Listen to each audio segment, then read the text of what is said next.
El ladrón del manuscrito. Autor: Eduardo Losada. Audiolibro. Capítulo 11. El menhir de Arlovi. Las navidades llegaban a su fin, y la salud de su abuelo parecía tomar el mismo rumbo, por lo que retrasarían su regreso a Suiza hasta que mejorase. Eran solo las 5 de la tarde, pero ya noche cerrada en el valle. Aritz en el salón se disponía a continuar leyendo el fantástico libro. John entró a la estancia. Ostentaba un tono pálido y marcadas ojeras en su faz. Saludó al joven tomando asiento junto a él. «¿Te apetece que lo leamos juntos?», preguntó John al chico. «Claro, abuelo», contestó Aritz, entregando el ejemplar a su abuelo. John tomó el libro abriéndolo por la parte central y tras hojearlo y pasar unas páginas exclamó: «Este es el capítulo que buscaba, el menhir de Arlovi», dijo con satisfacción, y colocándose las gafas comenzó a leer en voz alta. Cuenta la leyenda que hace varias decenas de miles de años existían cada cierto tiempo mareas tan grandes que en ocasiones el agua del mar inundaba el valle. Los habitantes construían por eso sus rudas moradas de piedra y paja en las cimas de las montañas. Los brujos de esa civilización conocían a la perfección la astrología y con ella medían el momento en que esas temidas mareas tendrían lugar. Cada vez que el fenómeno acontecía, traía consigo periodos de escasez, pues la sal marina secaba los pastos y solo se conservaba sana la vegetación de las tierras más altas, allí donde el agua no alcanzaba a inundar. Por otro lado, también traía alimento y seguridad, ya que muchos de los animales que debían cazar para su sustento perecían ahogados, incluso aquellos depredadores de los habitantes como lobos y otras bestias mayores que, por entonces, deambulaban en la tierra y las grandes mareas aniquilaban, por lo que los hombres durante un tiempo no tendrían que huir de ellos. Los años pasaron y los brujos observaban que cada vez estas mareas eran más inusuales y no se producían con periodicidad, hasta tal punto que los pobladores comenzaron a instalarse en zonas bajas del valle. Los diferentes asentamientos se convirtieron en aldeas gobernadas cada una de ellas por el brujo más anciano, al que denominaban Aztia. Las décadas y los siglos pasaban y las mareas ya solo existían en el imaginario de aquellos primeros pobladores del valle. Aún así, transmitían el fenómeno de generación en generación. El Aztia del asentamiento que hoy conocemos como Altuve falleció. Su lugar lo ocupó su descendiente, que por circunstancias era el mayor erudito en la ciencia de la astrología en el valle. Tanto era así que los Aztias de asentamientos cercanos viajaban hasta él para pedirle consejo. Pues bien, Argi, que así se llamaba, predijo que en un periodo no superior a 2 años tendría lugar la última gran marea, y en esta ocasión inundaría el valle mucho más de lo que hasta entonces se conocía. Por ello, instó a los moradores de los asentamientos de las casas cercanas a las orillas del río Bayas a abandonarlas e instalarse en otras, construidas en la cima del monte Arlovi, pues allí, predijo Argi, estarían a salvo. John paró un momento, se quitó las gafas y frotándose unos segundos los ojos con el lateral de sus dedos índices, se dispuso a continuar leyendo, pero antes se dirigió al joven. «¿Te está gustando?», preguntó. Aritz solo quería seguir escuchando el intrigante relato, así que con la cabeza asintió para no interrumpir demasiado la escena, por lo que John prosiguió. Zuya en su conjunto era una comunidad de incipiente prosperidad, ya que sus moradores dominaban el pastoreo y la agricultura. Contaban con un grupo de comerciantes que mercadeaban con la carne, quesos, pieles, miel y otros muchos productos de la comarca. A muchos les iba tan bien que consiguieron ser personas acaudaladas en un espacio de muy pocos años. De entre todos, destacaba el más próspero, un vendedor asentado en el paraje donde hoy se encuentra Domaikia, que escuchó lo que Argy iba pregonando entre sus convecinos. El comerciante, al oírlo, entró en cólera, pues vería su riqueza amenazada si los habitantes abandonaban las zonas bajas y se establecían en las montañas, ya que dejarían de cultivar la tierra y él perdería los productos que tan suculentos beneficios le estaban acarreando, así que urdió un plan para asesinar al profeta, y lo haría mientras se encontrara durmiendo en su propia casa. Para llevarlo a cabo, contrató los servicios de un cruel asesino venido desde muy lejos. Además de dominar la ciencia de la astrología, Argy poseía poderes de vidente, con los que adivinar el futuro. Poderes mediante los cuales supo que intentarían asesinarle mientras dormía en su actual casa. Tan seguro estaba de ello que tenía que huir, por lo que ese mismo día ascendió al monte Arlovi. Una vez allí, muy cerca de su cima se encontraba un haya centenaria de grueso tronco, de donde partían fuertes ramas creando una estructura similar a la de una copa. El Aztía utilizó esa forma a modo de base para ubicar una plataforma que le hiciera las veces de suelo.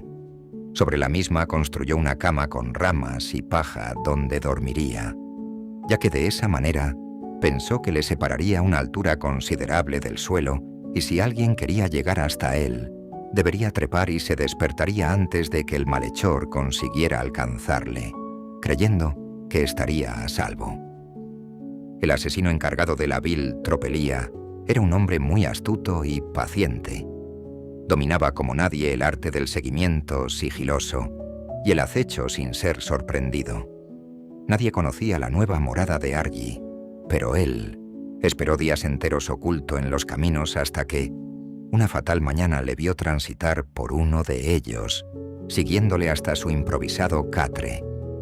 Para entonces, el brujo ya estaba construyendo algo similar a una cubierta sobre su lecho, pues pronto el invierno llegaría y debía protegerse del frío, la lluvia y la nieve. El sicario observó bien el terreno durante semanas y halló la posición perfecta para cometer su crimen. Una formación rocosa cercana le serviría de escondite y desde allí lanzaría su ataque con un potente arco.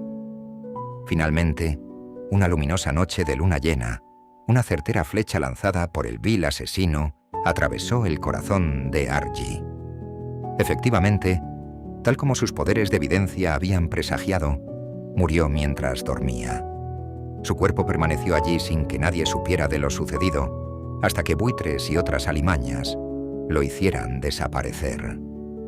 Sus convecinos nunca supieron de lo ocurrido, y creyeron que Argy abandonó voluntariamente la zona, sin explicación alguna. En el valle, al igual que al desdichado Argy, la profecía se fue olvidando con el tiempo, permaneciendo sus habitantes instalados en las zonas más bajas, a ambas orillas del río. Sigue narrando la leyenda que, un año después de su desaparición, tal como predijo el más sabio Aztia, la tierra tembló con un ensordecedor y largo estruendo.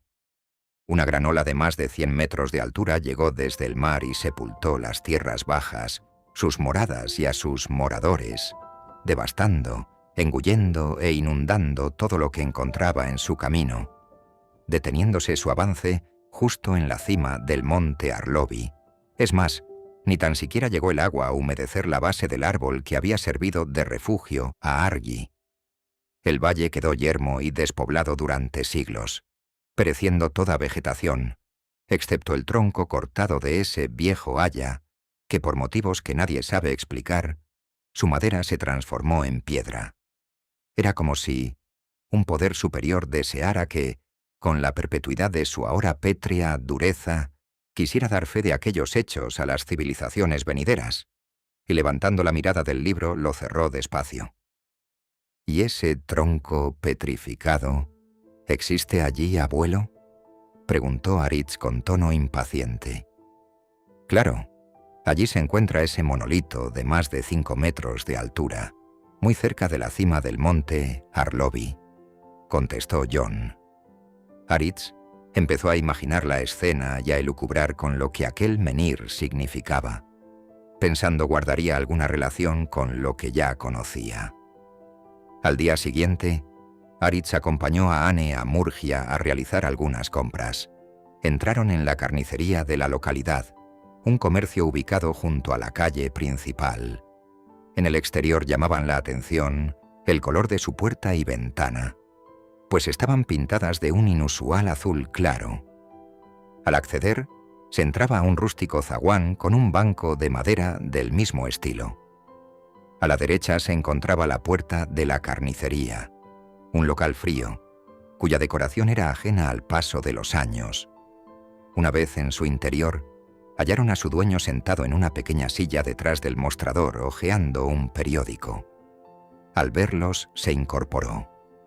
Inequívocamente sus facciones delataban su procedencia zuyana, pues su complexión y facciones eran inequívocas. Saludó con justa simpatía al joven y a su madre, y con diligencia preparó las viandas que Anne le indicó. Estaban a punto de salir, cuando entró en la habitación de manera apresurada una niña de no más de 8 años, acompañada por quien posiblemente fuera su abuelo. Aritz enmudeció al observar el rostro de la pequeña. Era el vivo retrato de Loredi. En el momento que el carnicero los vio entrar, exclamó: «Hola, pequeña. ¿Estás en Chavarre con los abuelos?», preguntó el hombre. «Sí, vine ayer», contestó la niña con voz tímida. A Aritz le hubiera gustado saber más, pero Anne terminó su compra y se dispuso a abandonar el lugar. Salió y él tras ella. «Mamá, ¿conoces a los que han entrado a la carnicería?», preguntó Aritz a Anne. «Sí, sé que viven en un caserío que llaman Chavarre, camino de Luquiano», contestó ella y prosiguió diciendo: «¿Por qué lo preguntas? ¿Los conoces?», preguntó al muchacho con extrañeza. «No, solo era por saber, puesto que os habéis saludado», contestó el joven de manera muy poco convincente. Anne supo que Aritz ocultaba algo. Sin embargo, no le prestó más importancia. Ya en casa tomó su bicicleta rumbo a Luquiano. No eran más de 5 kilómetros los que le separaban de aquella población. Al llegar preguntó a la única persona que halló, quien le indicó dónde se encontraba el caserío que denominaban Chavarre. Había pasado por delante sin saberlo, pues estaba a las afueras de la localidad y se accedía desde la carretera. Aritz, decidido a resolver el enigma de aquel asombroso parecido, vació el aire de la rueda posterior de su bicicleta y se dirigió hasta el caserío, con la excusa de encontrar un hinchador.